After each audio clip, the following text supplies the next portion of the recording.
ভালো ভালো বিয়েটা মিটলে বাঁচছি আমি দক্ষিণেশ্বর মন্দিরে গিয়ে পুজো দিয়ে আসবো।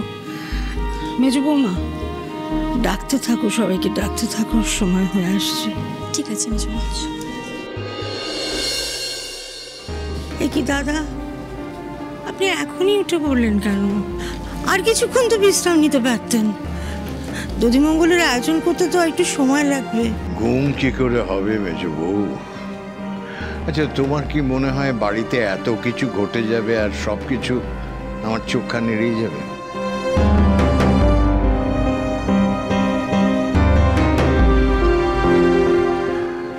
না না, আপনি সব শুনেছেন দাদা?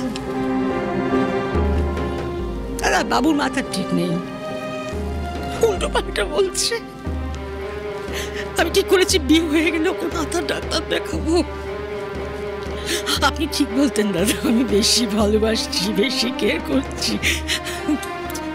আমার বাবু এই, আমার বাবু ওই, সারাক্ষণ আমি ভাবছি আমি মানুষ করছি, আসলে একটা ও মানুষ হয়েছে।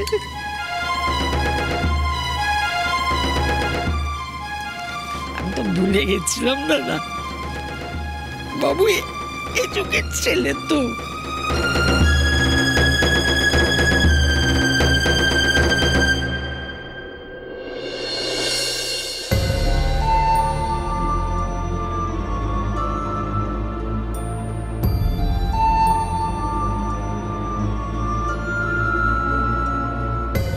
কি এখন কোথায় যাওয়া হচ্ছে? আমরা চলে যাচ্ছি রে ব্যাং বাবুর মা। তোরা অনেক করেছিস আমাদের জন্য, অনেক অশান্তি ডেকে এনেছি আমরা তোদের। আর কষ্ট দেব না তোদেরকে, আর দেব না। যা, এরা কি এখনই চলে যাচ্ছে নাকি? আলটিমেটলি সেই পৌশালীর সঙ্গে বিয়েটা হবে বাবুর। ধুত বাবা, ভালো লাগছে না, অসহ্য লাগছে। এত রাগ হচ্ছে না। এখন কোথায় যাওয়া হচ্ছে? থাকার জায়গা তো কিছু নেই।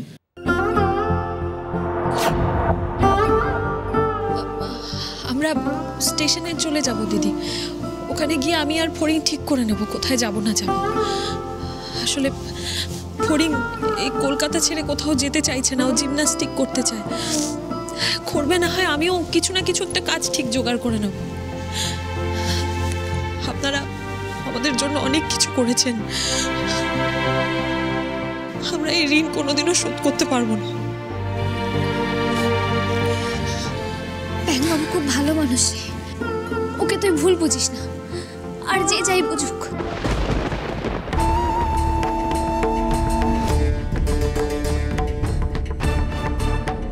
ছোট মুখে বড় কথা বললাম, পারলে দোষঘাট ক্ষমা করিস।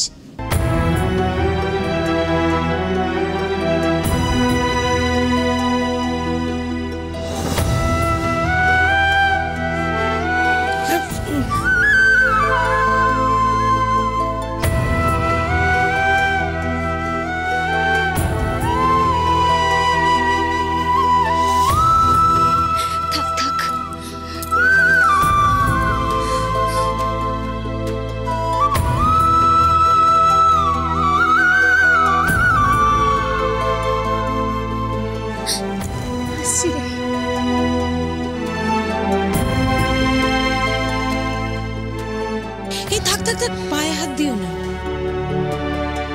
থাক ফড়িং, আসছি রে।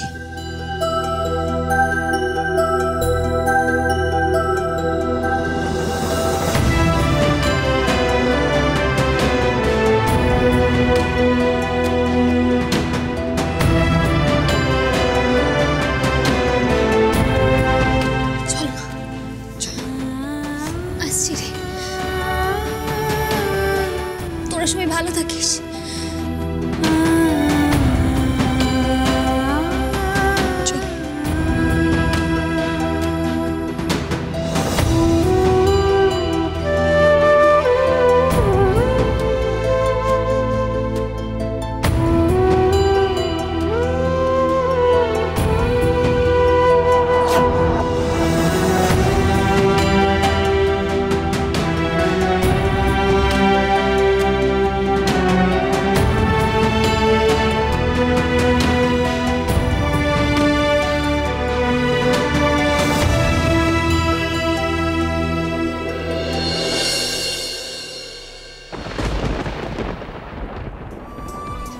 করেছিস না, খুব অভিমান হয়েছে তোর না ব্যাংকবাবু, কিন্তু আমায় তো যেতেই হতো রে।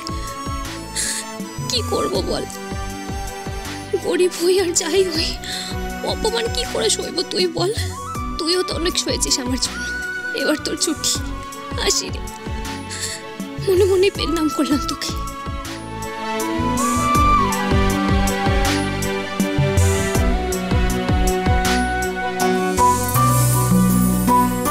কি রে, চল চল।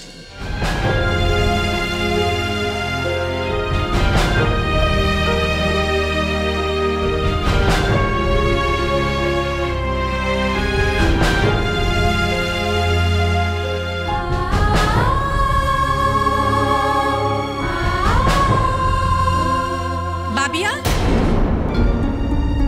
এই বাবিয়া, এরকম ফ্যাচ ফ্যাচ করে কাঁদছিস কেন রে? এত কাঁদার কি হলো বুঝতে পারছি না তো। ওরা গেছে তো ভালোই হয়েছে, তুই বাবু দাদার বিয়েতে আনন্দ করতে এসেছিস, আনন্দ কর। এইভাবে কেন বলছো আমি জানি না সেসব কি। যদি আমাকে জিজ্ঞেস করো আমি কিন্তু এর মধ্যে কোনো আনন্দ খুঁজে পাচ্ছি না। আমিও কিন্তু কোনো আনন্দ খুঁজে পাচ্ছি না এর মধ্যে। ওরা চলে গেছে, এটা কিন্তু মোটেই ভালো হয়নি পিমনি। রাধা আন্টি পরি খুব ভালো ছিল, পৌশালীদের এইভাবে ওদেরকে চোর বদনাম দেওয়া মোটেই ভালো হয়নি। খুব খারাপ হয়েছে এটা, খুব খারাপ। বাবিয়া, না না বাবিয়া, বাবিয়া, বাবিয়া শোন। বড্ড বাড়াবাড়ি করছে পাবিয়া পরিণদেরকে নিয়ে, বোঝা ওকে, বাচ্চা মেয়ে, কেন এত এইসব বিষয়ে কথা বলছে? আর এখানটা সব বড়রা রয়েছে, ওরা সব কিছু ভালো ভেবে চিন্তাই করেছে, ও কেন এত প্রশ্ন করছে এইসব নিয়ে? হ্যাঁ তার কারণ আমাদের বাবিয়া তো আর কমপ্লিটলি ছোটটা নেই, তাই না? ভালো মন্দ বোঝার মতো বয়স এবং বোধ দুটোই ওর হয়েছে। আর একটা কথা তোমরা সবাই ভেবে বলো তো, আজকে রাধাদের সঙ্গে যে ঘটনাটা ঘটানো হলো, যে বিষয়টা হলো, সেটা কি সম্পূর্ণ ঠিক, একদম জাস্টিফাইড? সব থেকে বড় ক্ষতি তো হলো আমার। ওই পৌশালীকে সহ্য করতে হবে ভেবেই আমার গায়ে জ্বর আসছে। থাক না পুপু, যা হয়ে গেছে হয়ে গেছে। একটু পরেই দধিমঙ্গল হবে, আমরা সেদিকে মন দিই। বিয়েটা ভালো ভালো মিটুক, তাহলে শান্তি। শান্তি? কার শান্তির কথা বলছো সুচিত্রা দি? বাবুর? একটা কথা বলছি, প্লিজ কিছু মনে করো না।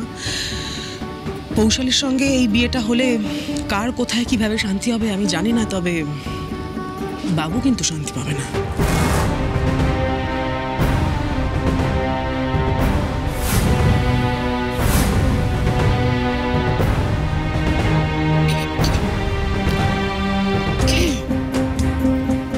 তোমরা অনেকেই অনেক কিছু বলছো, ঠিকই বলছো, কিন্তু আসল কথাটা হচ্ছে বাবুর সঙ্গে ফড়িং বলে মেয়েটার আলাপ হওয়ার পর থেকেই না বাবুর জীবনে একটার পর একটা অশান্তি লেগেই ছিল। মেয়েটা ওর জীবনে না এলে এত সমস্যাই হতো না। ওরা গেছে, আমি বেঁচেছি।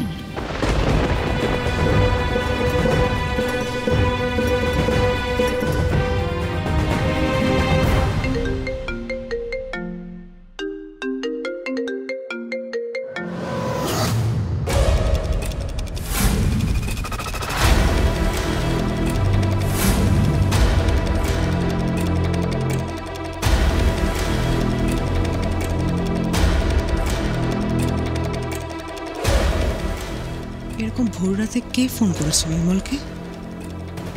ফোনটা আসার সঙ্গে সঙ্গে ওর চোখ মুখ কেমন বদলে গেল। কিরে, ওরা কোথায়? হ্যাঁ, ওরা দুজনে এক্ষুনি বেরিয়েছে, কাজটা যেন স্মুথলি হয়।